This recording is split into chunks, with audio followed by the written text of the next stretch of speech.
Well, it started with my father entering the war, entering the German army in Berlin, or outside of Berlin. And he knew that by going into the army, his whole goal was to be captured by the Americans. He never fired his gun. It never worked. But that was his whole precipice, was to come to America. So then he was captured by the Americans shortly after D-Day in the hedgerows of France. And they treated him well. His glasses were falling down. They picked him up. They treated him very well, and better than the German army did. And they took him to England, then over to America via Fort Custer, Battle Creek, Michigan, and over to Illinois, and then eventually down to Hatch, New Mexico, where he picked cotton for 2 years. And at the end of the war, everybody was repatriated back to their home country.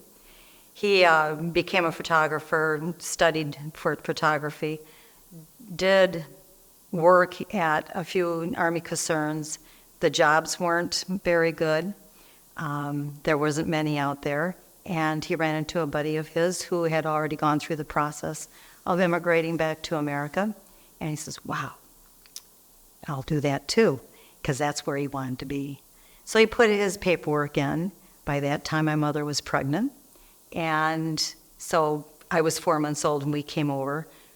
We were scheduled to go to New York. My father did not want to go to New York City. He says, that's not America. He wanted the middle part of America. And he'd been to Fort Custer. So it was, East Lansing was the closest. So he was swapped with someone. And East Lansing Church brought us in and gave us a place to live, gave him a job in his field. And we have furniture, and I still have some of the furniture that was given to us by the church. So that was how we got here. He wanted to come here from the get-go. And then we eventually ended up in Grand Ledge, where he was the photographer. My father was the photographer for the city of Grand Ledge, basically. He was the only one in Grand Ledge who had a business of photography. People would come in, they would have their wedding pictures taken, their baby pictures, dogs, you name it, senior pictures. And he basically, in his negatives, was showing Grand Ledge from 1960 till 2015. And many of his negatives have been scanned and cataloged, and they're available on the Grand Ledge Grand Ledge local library. He was a very patriotic man. He loved America. He felt this was the best country in the world to be in. And he never entertained any idea of going back to Germany to live. This was his home. He'd been here since 1957, and this was home. He was so proud that when a friend of ours had made an Uncle Sam costume and a Betsy Ross costume, he would wear the Uncle Sam costume in the Mudge's Follies program every summer. And eventually he's wearing Uncle Sam costume at the beginning of the parade, of the Yankee Doodle Days parade. And I had even someone call him the other day, he's Mr. Yankee Doodles, Mr. Yankee Doodle Days. So he was very, very proud to be an American. He knows what repression is. He lived what countries are living under now, and he escaped that. He knows the freedoms that we have here in America. He was one of the guest speakers for the Holocaust Museum about 10 years ago, when they were having a special time. And he talked about the Kristallnacht, and they had Jews in the building where they were living.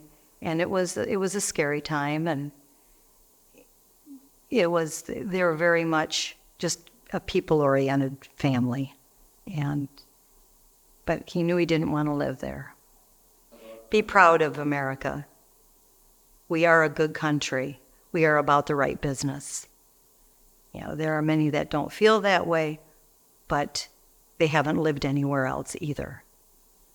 He's been talked about in a few different books, but this one with Lynn Brain, was very much one of his highlights. Of course, it was the highlight of all of his books. And he really enjoyed putting that together. And so she just brought a whole new life to it. In fact, I've also got the first 6 chapters. The first half of the book, I have him speaking it on CD. And he finished that. He was getting sicker from his illness. And he says, made it to America. And then it was a week later and he passed. But he loved doing the book. He loves America. The name of the book, I'll See You Again. I'll See You Again, Lady Liberty is the name of the book. It was when he was leaving, he was going back to Germany, and he says, I'll see you again. I will see you again, Lady Liberty. His whole intent was to come back someday and just to find out how to do that.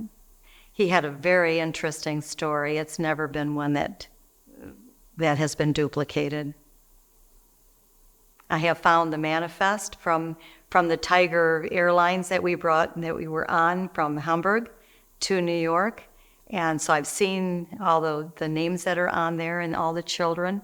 There was a story the night before we left Hamburg, and all the German families, they were all in one hotel. So, and many with children in little bassinets. They brought all the tables together. They put the kids in the middle in their bassinets so they would be safe. And they went next door and had a beer. This is our last time having a beer in Germany. And I found the beer coaster where my father had written on it in his belongings. Just our last beer and the date.